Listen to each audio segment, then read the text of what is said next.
Guys पिछले burning effect के episode में देखा कि रॉबर्ट आ जाता है और बचा लेता है हान को ब्लैक लॉयन से, और वो बोलता है कि तुम अब मेरी प्रोटेक्शन के अंदर हो। और डॉक्टर बोलता है उसके बेस से एक डेविल जैसे स्माइल के साथ कैंडी को बाहर निकालो। तो ये देखा था हमने पिछले एपिसोड में। तो अब हम देखते हैं आगे हम देखते हैं रॉबर्ट ब्लैक को मार के खड़ा हुआ होता है और हान उसकी तरफ देखता है और बोलता है एक्सपोर्ट्स। और फिर रॉबर्ट बोलता है चलो इस छोटी सी बातचीत को बंद करते हैं और पहले चलते हैं हमारे हाइड आउट में। और हान देख रहा होता है उसके ऊपर लगे हुए रैप सिस्टम को। और फिर जैसे ही वो लोग जाने वाले होते हैं, ब्लैक लॉयन जो आधा कटा हुआ होता है उसके अंदर से डॉक्टर बोल रहा होता है, हे हान तू सिर्फ अकेला चले जाएगा और उस लड़की को छोड़ देगा जो तुझे प्यार करती है। और हान ये सुन के थोड़ा शॉक हो जाता है और फिर वो बहुत पैनिक में आके बोलता है तूने कुछ किया होगा तो देख ले। और फिर ब्लैक लॉयन हंसने लगता है कैंडी अब मेरे हाथ में है और जिस पल तू क्राउन देगा एक्सपोर्ट्स को मैं उसे मार दूंगा। और फिर जैसे ही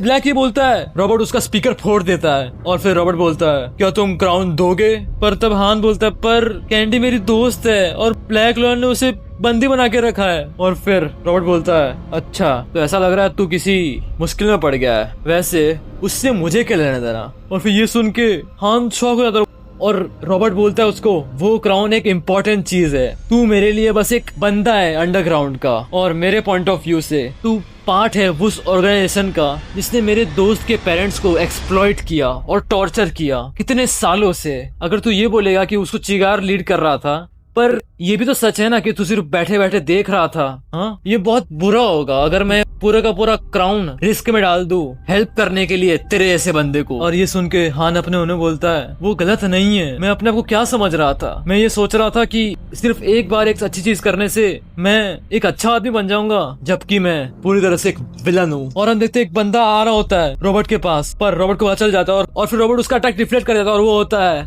मियोन। और हान बोलता है मियोन, पर उसके पीछे से आती है शेरन और बोलती है हान, और हान उसकी तरफ देखता है और शेरन बोलती है इधर आओ तुम्हें कैंडी को बचाना होगा। और फिर हान उसकी तरफ देखता है और अपने दांत पीसता है और उसके पास कोई ऑप्शन नहीं होता इसलिए वो भाग जाता है शेरन के पास। और ये देख के रॉबर्ट बहुत शॉक होता है और वो मियोन को बोलता है क्या तू थोड़ी देर के लिए दूर रहेगा, हमारे पास एक रीजन जिसकी वजह से मैं क्राउन चाहिए हमारे पास। और फिर मियोन बोलता है मेरे पास भी है, मुझे भी अपने यंग गन्स को प्रोटेक्ट करना है। और वो एक बॉम्ब फेंक देता है रॉबर्ट के पास और रॉबर्ट बोलता है डैम, पर रॉबर्ट उससे बच जाता है और उसका सारा धुआं एक बार में उड़ा देता है। और फिर बोलता है हाँ मुसीबत आ गई। और फिर हम देखते हैं जहाँ पे छत पे एक रूम के बाहर देख रही होती है शेरन और उस रूम के अंदर ही बैठा होता है हान। और हान बहुत ही डिप्रेस्ड होता है और फिर शेरन उसे बोलती है हान तुझे कैंडी पसंद है ना?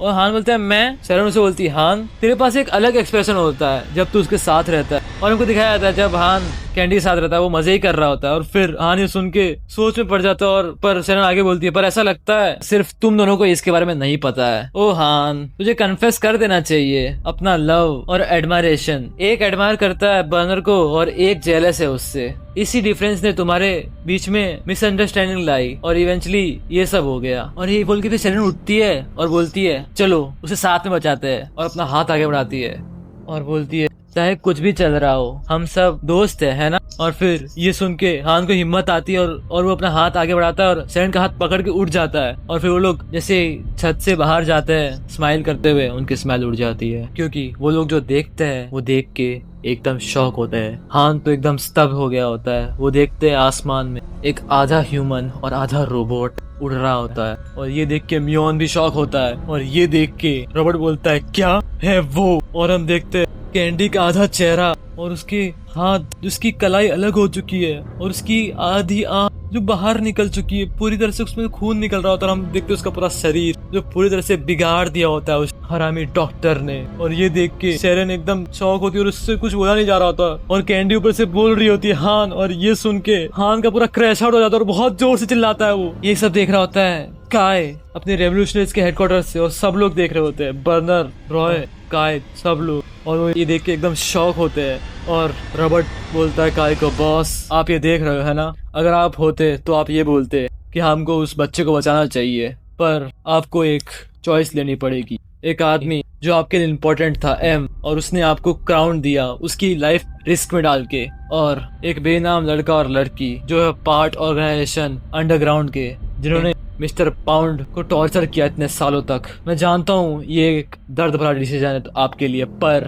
जिस पाथ पे अभी हमको चलना चाहिए अब से, वो पाथ होगा जिस पे हम ना चल सके बिना एक भी सेक्रीफाइस दिए। तो बेसिकली रॉबर्ट ये बोल रहा है हमको एक सेक्रीफाइस तो देना ही पड़ेगा हमारे गोल को अचीव करने के लिए। और फिर रॉबर्ट बोलता है मैं मानता हूँ, बस एक बार के लिए हमें क्राउन को चुनना चाहिए और अगर जरूरत पड़े तो मैं तैयार हूँ विलन का रोल करने के लिए। बॉस, चॉइस आपकी है। और फिर ये सुन के काय सोच में पड़ जाता है और वो अपनी एक बात याद कर रहा है जो उसने बोली थी, मैं किसी को नहीं मरने दूंगा। और उसको एम की याद आती है जिन्होंने उसे बचाया था। वो अपनी आंखें बंद करता है पर वापस सीन शिफ्ट होता है कैंडी के पास, जहाँ पे उसको कंट्रोल करके लेके जा रहा होता है डॉक्टर सीधा शेरन और हान के पास। और उधर आके वो लैंड कर जाता है जिससे एक बहुत बड़ा धुआं उठता है। और कैंडी बोलती है हान मुझे मत देखो, और हम देखते कैंडी कैसी दिख रही होती है और ये सब देख रहा होता है उधर से वो हरामजादा डॉक्टर, और वो हंस रहा होता है वो और बोल रहा होता है मैंने बोला था मैं तुम्हें प्रेजेंट दूंगा। और फिर ये देख के शेरन बोलती है हट तू ब्लैक लॉयन, कुत्ते के बच्चे, तुझे क्या लगता है हम कौन है? पर कैंडी की मदद से वो शेरन को बिल्डिंग के नीचे फेंक देता है। पर फिर डॉक्टर बोलता है कैंडी में लगे हुए माइक से, मुझे लगता है कि तुम सब सिर्फ एक प्यादे हो जो बस ज्यादा जी गए उनकी यूजलेस लाइफ्स को। और फिर हम देखते हैं कि शेरन को बचाने आ चुका होता है मियोन, तो शेरन को कुछ नहीं होगा। पर फिर आती है हान की बारी, जहाँ पे हान को मारने वाली होती है कैंडी, और कैंडी बोल रही होती है नहीं प्लीज भागो, पर कैंडी मार रही होती है हान को बहुत बुरी तरह से, एक के बाद एक पंचेस। और ये सब देख के डॉक्टर बहुत हंस रहा होता है, ही कर रहा होता है बहुत जोर से, और बेचारी कैंडी मार रही होती है और नहीं नहीं नहीं नहीं बोल रही होती है, और हान को मार पड़ी जा रही होती है। कैंडी सब नहीं चाहती पर फिर हान को बहुत मार पड़ चुकी होती है। और फिर एक लास्ट बार डॉक्टर हंसते हंसते बोल रहा था तो चलो अब क्राउन लेते हैं। और कैंडी बहुत बुरी तरह से रो रही होती है और हान पड़ा होता है जमीन पे। पर जैसे ही हाथ आगे बढ़ रहा होता है और कैंडी बोल रही है अपने मन में मैं हमेशा से ऐसी क्यों हूँ, मैं कुछ नहीं बस तुम्हारे ऊपर एक बर्डन थी, क्यों मैं हमेशा तुम्हें दर्द दे देती हूँ। और फिर वो मार देती है अटैक हान के ऊपर, पर कैंडी बोल रही होती है नहीं प्लीज, और फिर चिल्ला रही है और फिर बोलती है हान, और फिर वो कुछ देख के शॉक होती है और उसका अटैक रोक लिया होता है किसी ने। और हान उसको पीछे से देखता है और वो होती है बर्नर उसकी तरफ देखती है। और फिर हान के पीछे आता है रॉय, और रॉय उसको उठा के ले जाता है। और ये सब फिर बैठे बैठे देख रहा होता है रॉबर्ट। और फिर हमको थोड़ी देर पहले की कॉन्वर्सेशन दिखाई जाती है जहाँ पे रॉबर्ट ने बोला था बॉस चॉइस करो, और फिर काय बोलता है सॉरी रॉबर्ट, पर मैं सिर्फ तुम्हें अकेले विलन नहीं बनने दे सकता, ये मेरी जॉब है तो अब से। और फिर वापस आता है प्रेजेंट में जहाँ पे रॉबर्ट बोल रहा होता है अगर आप हम पे थोड़ा और रिलाई करते तो आप सारा बर्डन अपने ऊपर नहीं लेते। और फिर हम देखते हैं रॉय को जो नीचे लाके रख देता है हान को, और हान के सामने खड़ा होता है काय, और काय उसकी तरफ देख के बोलता है झुक तेरे किंग के सामने। तो गाइस अब क्या काय भी बुरा बन गया है और काय हान से वो क्राउन छीन लेगा। ये सब हम देखेंगे अगले एपिसोड में, क्योंकि आज का एपिसोड तो यही खत्म हो गया है। तो तब तक के लिए बाय बाय।